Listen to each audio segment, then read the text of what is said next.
Chapter 10.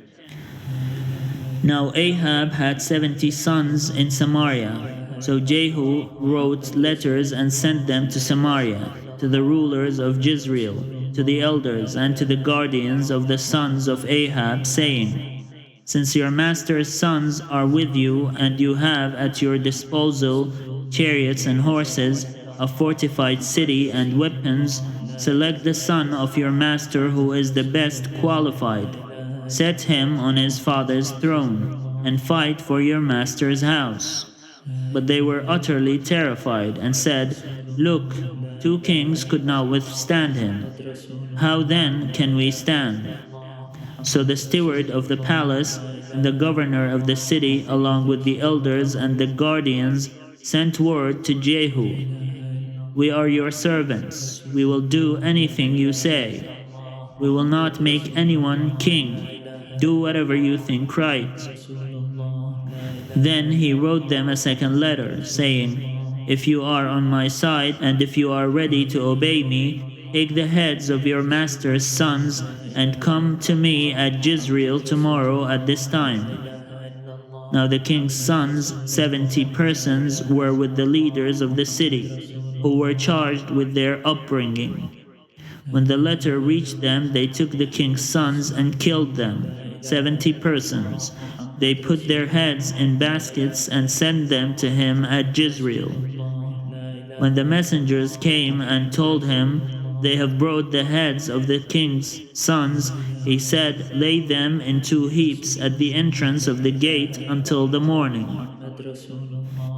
Then in the morning, when he went out, he stood and said to all the people, You are innocent. It was I who conspired against my master and killed him. But who struck down all these? Know then that there shall fall to the earth nothing of the word of the Lord, which the Lord spoke concerning the house of Ahab. For the Lord has done what he said through his servant Elijah. So Jehu killed all who were left of the house of Ahab in Jezreel, all his elders, close friends and priests, until he left him no survivor. Then he set out and went to Samaria. On the way, when he was at Beth-Eked of the shepherds, Jehu met relatives of King Ahaziah of Judah and said, Who are you? They answered, We are kin of Ahaziah. We have come down to visit the royal princes and the sons of the queen mother. He said, Take them alive. They took them alive and slaughtered them at the pit of Beth-Eked, 42 in all. He spared none of them. When he left there, he met Jehonadab, son of Rechab, coming to meet him. He greeted him and said to him, Is your heart as true to mine as mine is to yours? Jehonadab answered, It is. Jehu said, If it is, give me your hand. So he gave him his hand. Jehu took him with him into the chariot. He said, Come with me and see my zeal for the Lord. So he had him ride in his chariot.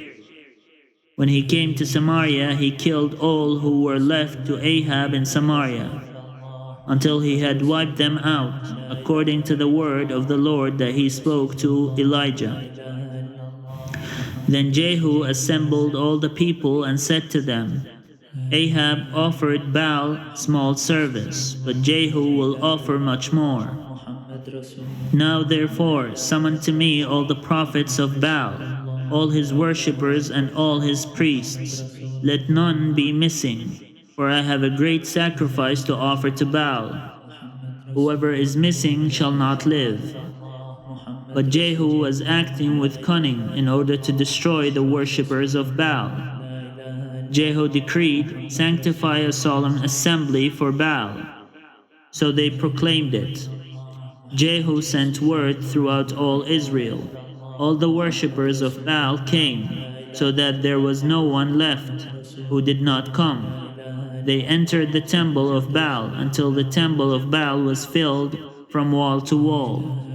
He said to the keepers of the wardrobe, Bring out the vestments for all the worshippers of Baal. So he brought out the vestments for them.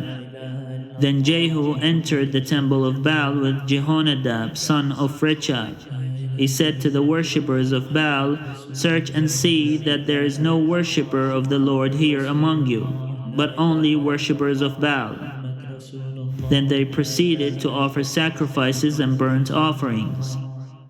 Now Jehu has stationed 80 men outside, saying, "Whoever allows any of those to escape whom I deliver into your hands shall forfeit his life."